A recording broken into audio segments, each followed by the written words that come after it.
No niin, tervetuloa Ihmisten puolueen kokoukseen. Talvitauko on pidetty ja palaamme jälleen Sorvin Deeroksen ääreen. Mitenkäs kaikilla joulu- ja talvi... Joo, tää on ylivoimaisen vaikea. Mut asenne oli kohdillaan. Mutta saanko mennä nyt alustaa niistä puhemiesvaaleista, kun täällä käytiin hazardikin? Niin, alkuvuoden isoja poliittisia pamfletteja oli se, kun Pauli Niinistö sai... Niinistön Paulisen. Niinistön pale. Onhan hampurilaisessakin kasviksia. No ensinnäkin, minä nypin ne kasvikset pois niistä hampareista. Paitsi suolakurkku. No suolakurkku jätän tietenkin. Ja parsan. Ei siellä mitään parsaa ole. Ihmeen parsan. Jos on parsa. No niin, tervetuloa Ihmisten puolueen kokoukseen.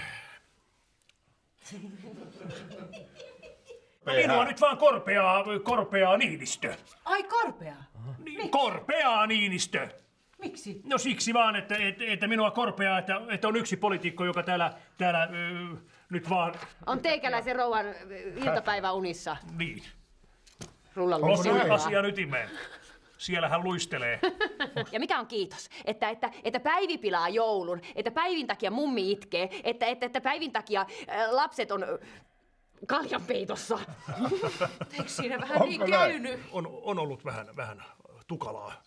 Auto hautautui lumeen ja lumirekka kärräsi sen kolera-altaaseen. Eikä vai. Oliko vaimo kyydissä?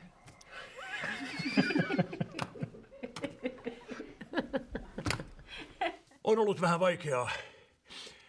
Auto hautautui lumeen ja lumirekka kärräsi sen